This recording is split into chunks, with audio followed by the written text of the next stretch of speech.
మన ప్రియ ప్రభువును, మన రక్షకుడును, విమోచకుడైనటువంటి యేసుక్రీస్తు వారి యొక్క పరిశుద్ధ నామములో మరొక దినములో ప్రభు ఆయన జీవంతో జ్ఞాపకం చేసుకొని ఆయన యొక్క జీవం గలటువంటి వాక్యాన్ని గ్రంథధ్యానం రూపములో ధ్యానం చేయటానికి ప్రభువారు ఇచ్చినటువంటి సమయాన్ని బట్టి ప్రభుని స్తుతిస్తూ ఉన్నాను.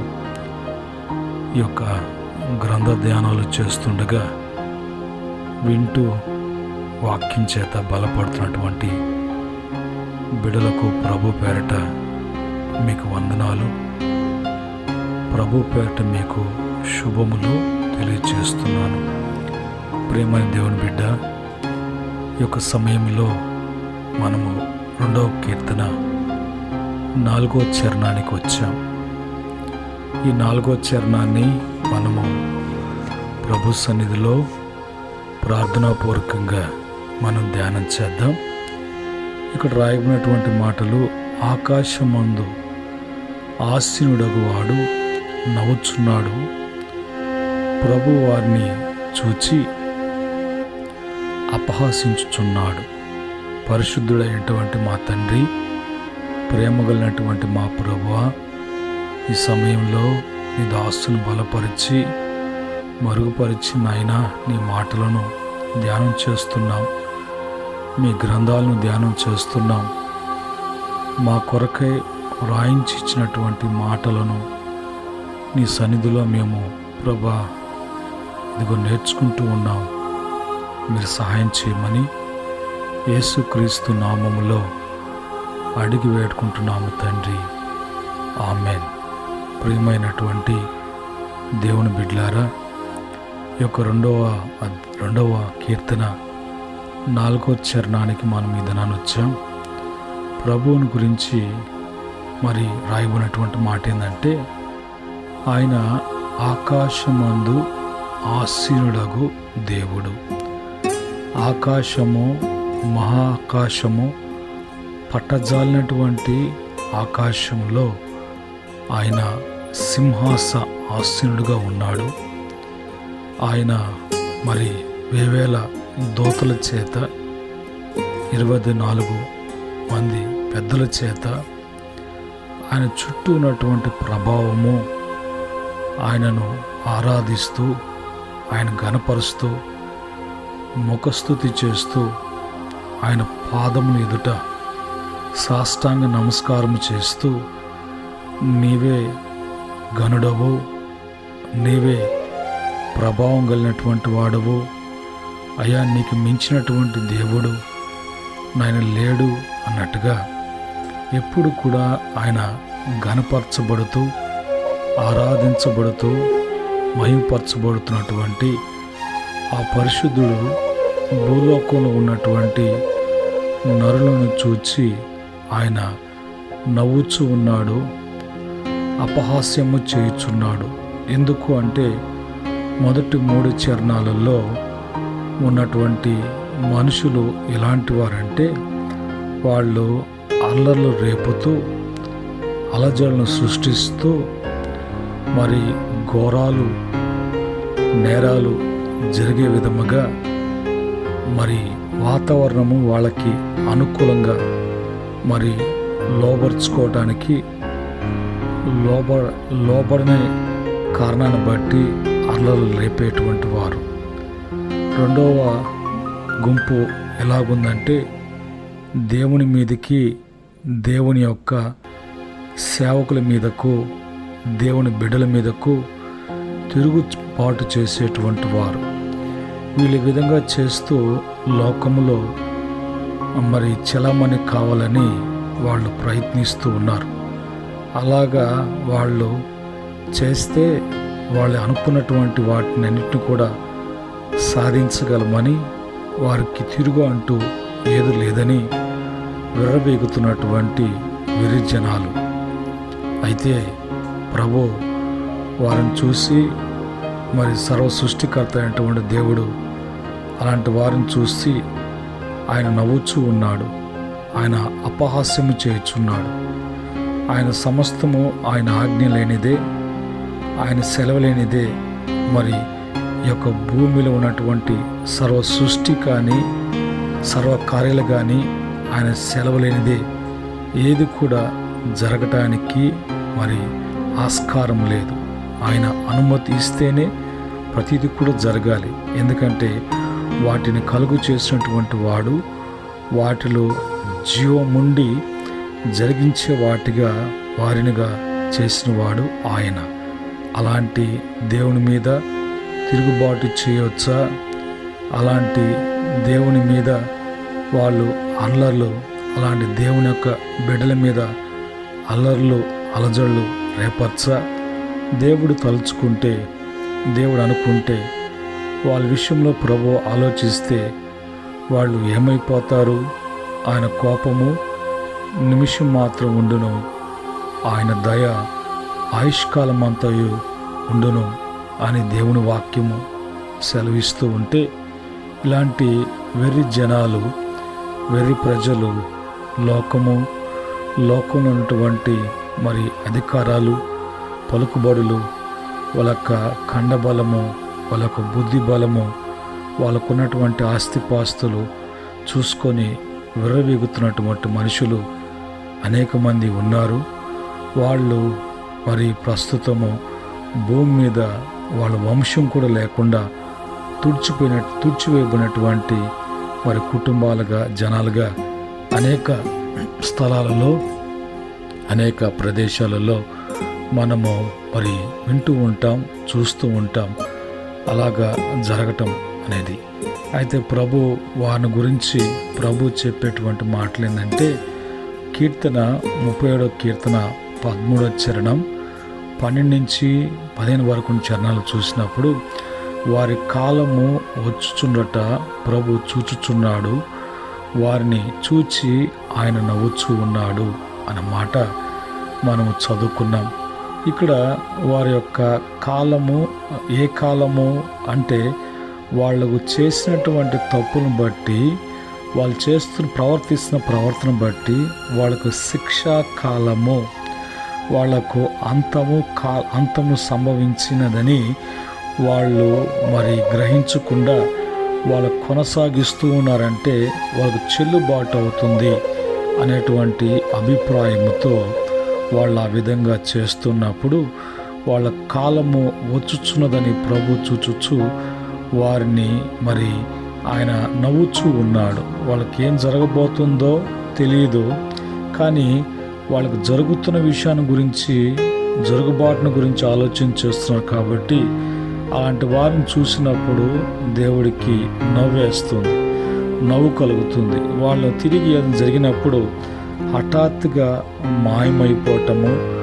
బూడిదైపోవటము, అంతమైపోవటము, నాశనమైపోవటము, పతనమైపోవటము అనేది ప్రారంభించినప్పుడు, అలాంటి తెగులు అలుముకున్నప్పుడు తిరిగి వెతుకులాడుతూ వాళ్ళ గొంతెత్తి అరుస్తూ ఆందోళన చేస్తూ నానా విధములైనటువంటి బాధలు పడుతూ, అప్పుడు ప్రభు ఎక్కడ ఉన్నాడు, దేవుడేడి అన్నట్టుగా వెతుకులాట్లు చేస్తారు. కానీ అప్పటికి వాళ్ళకి ఇచ్చినటువంటి ఆ సమయము, ఆ గడియ అనేది ముగిసిపోయినది. అంత టైము, అంత కాలము, అంతగా ప్రభు వాళ్ళ విషయంలో ఓర్చుకున్న విషయాన్ని వాళ్ళకి గ్రహింపులకు రాలేదు. కారణం ఏంటంటే వాళ్ళ యొక్క జరుగుతూ ఉన్నప్పుడు, సాగుతూ ఉన్నప్పుడు సాగించుకునే మనుషులు ఆ విధంగా ఉంటారని. తర్వాత ప్రభు తన వాక్యం ద్వారా మాట్లాడేటువంటి మాటలు ఏంటంటే, సామెతల గ్రంథము 23 నుంచి 27 వరకు ఉన్నటువంటి వచనాలు చూసినప్పుడు అక్కడ మాటలు ప్రభు వారిని అలాంటి సందర్భాలు వస్తున్నప్పుడు, అలాంటి ఆపదలు అలుముకుంటున్నప్పుడు ముందుగానే ప్రభు యొక్క వాక్యం ద్వారా, సువార్త ద్వారా, ఆయన మాటల ద్వారా, ఆయన స్వరము ద్వారా వినిపింపచేస్తూ, హెచ్చరిస్తూ, గద్దిస్తూ, తన చేయిని వారికి చాపుతూ, రండి అది మీకు మంచిది కాదు అన్నప్పుడు వాళ్ళు వినటం కానీ చూడటం కానీ, తిరగటం కానీ, అందుకోవటం కానీ ఏది కూడా వారు చేయకుండా నిర్లక్ష్య భావముతో మరి వాళ్ళు తృణీకరించినట్లుగా, విసర్జించినట్లుగా జీవించినటువంటి వారి జీవితాలలో 26వ వచనములో 1వ సామెతలో 1:26 చెప్పినట్లుగా, కాబట్టి మీకు అపాయము కలుగునప్పుడు నేను నవ్వెదను, మీకు భయము వచ్చినప్పుడు నేను అపహాస్యము చేసేదను అని అంటాడు. 27వ వచనములో భయము మీ మీదకి తుఫాను వలె వచ్చినప్పుడు, సుడిగాలి వచ్చినట్లుగా మీకు అపాయము కలుగునప్పుడు, మీకు కష్టము దుఃఖమును ప్రాప్తించినప్పుడు నేను అపహాస్యము చేసేదను అని అంటాడు.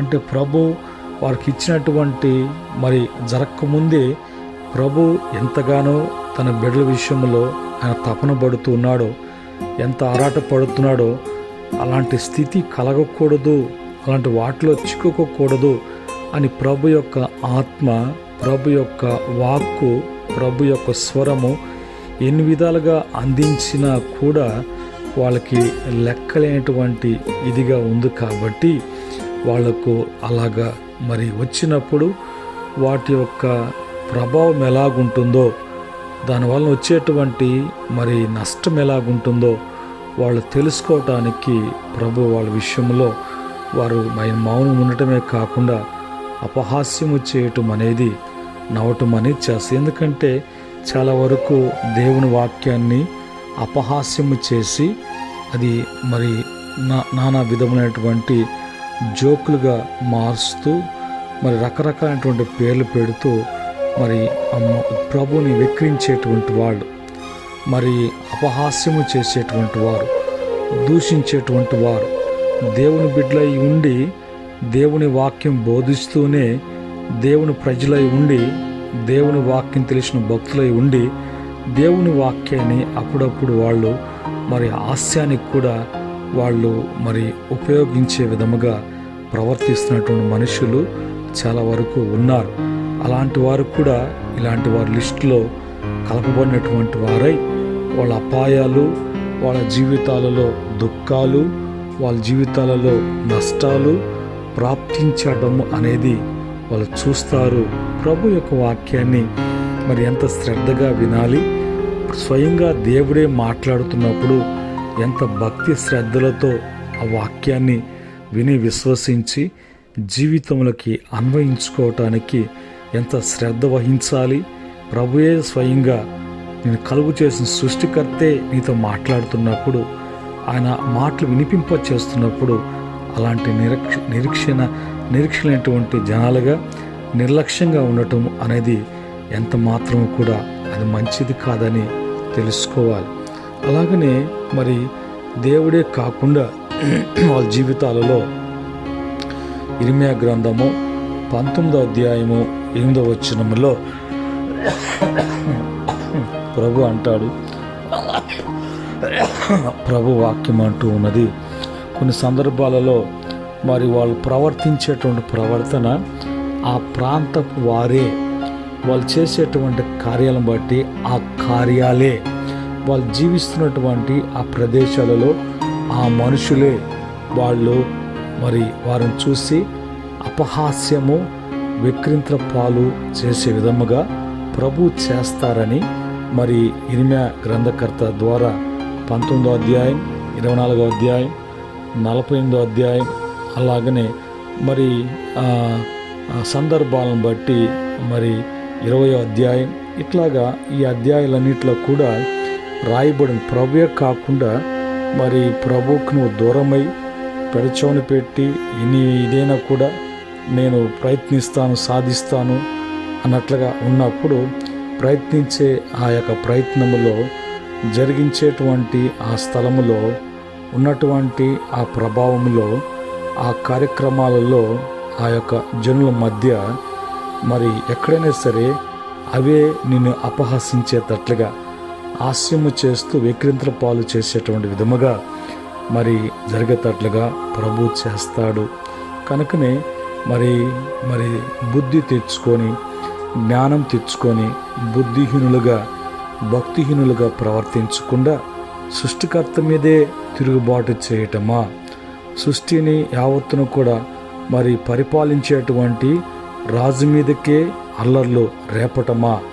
మరి అలాంటి ప్రయత్నాలు చేసి మరి పూర్తిగా మరి లేకుండా మరి అగ్నిలోను మరి నరకములోను పతనంలోను నాశనంలోకి తీసుకొని వెళ్ళపోకుండా కాపాడబడుటకు రక్షించుటకు దేవాతి దేవుడే ఈ లోకానికి దిగిచ్చినట్టు ప్రభువుని నువ్వు ధిక్కరించినట్లయితే ఈ భూమి మీద నువ్వు జీవించలేవు, నీకు జీవం ఉండదు, ఈ భూమి మీద తుడిచివేయబడతావు, తిరిగి నువ్వు నేరుగా పాతాళానికి చేర్చబడి తీర్పు తర్వాత నిత్యము యుగయుగాలు మండు అగ్నిగుండముల్లో పాలుపంపులు కలిగి అలాగనే కాలుతూ వేదన పడుతూ అరుస్తూ ఏడుస్తూ నానా విధములైనటువంటి బాధలు అనుభవించే పరిస్థితి రాకముందే దేవుని వాక్యము మాట్లాడుతుండగా, దేవుడే స్వయంగా మాట్లాడుతుండగా అలాంటి తిరుగుబాటులు, అలాంటి అల్లర్లు, అలాంటి వ్యర్థమైన మాటలు, అలాంటి మరి అలజడు సృష్టించేటువంటి మరి వాక్కులు పలుకులు పలకకుండా మరి తిరిగి సరిచేసుకొని ప్రభుకు విధేయులుగా జీవించి ప్రభు యొక్క ప్రేమకు పాత్రులుగా కృపకు అర్హులుగా ఆయన జీవితం తిరిగి హత్తుకొని తన బిడలుగా యోగ్యులుగా చేయనట్లుగా ఈ సమయంలో ప్రార్థన చేసుకుందాం. ప్రేమగల తండ్రి, పరిశుద్ధుడా, మీకు వందనాలు నాయన.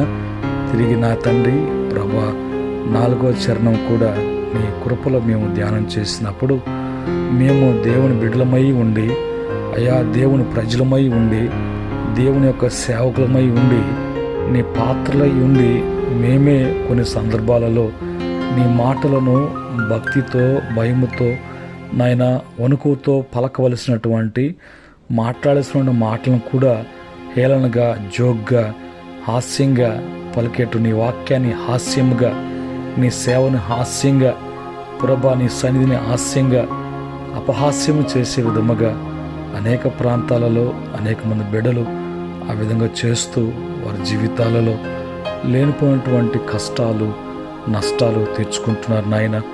అలాంటివి ఎక్కడ కూడా జరగకుండా ఈ వాక్యం వింటున్న బిడ్డలు ఈ వాక్యాన్ని అలాంటి ప్రజల మధ్యకు తీసుకువెళ్ళండి. అందరు విని సరిచేసుకొని తిరిగి నాయన భయభక్తులతో నీ పాద సన్నిధిలో నాయన నీ బిడ్డలు ఎప్పుడు కూడా తండ్రి నీ మేలు అనుభవించినట్లుగా ప్రభా నీ కృపకి బిడ్డల ప్రభు పాత్రలుగా చేయమని, ఈ బిడ్డ కూడా కష్టపడకుండా నష్టపడకుండా బాధలు పడకుండా తెలిసి తెలియనటువంటి అజ్ఞాన స్థితిలో ఆయన విరోధ భావంతో ప్రభా చేసిన తప్పులు క్షమించి బిడ్డలను కరుణించి కటాక్షించి బిడ్డలను చేర్చుకోమని ఈ రాత్రికాలం మంచి నిద్ర దయచేయండి. తిరిగి రేపు ఉదయకాలం ముందు నాయన కృపా వాక్య ధ్యానంలో కూడా బిడ్డలు పాల్పంపులు కలటం కృప దయచేయమని యేసుక్రీస్తు నామములో అడిగి వేడుకుంటున్నాము తండ్రి, ఆమేన్. పరమందు తండ్రి ప్రేమ, కుమారుని కృప, పరిశుద్ధాత్మక సహవాసం వెంటనే బిడ్డలకును సకల పరిశుద్ధులకును ఆయన దాసులకును సదా తోడై నడిపించునుగాక. ఆమేన్.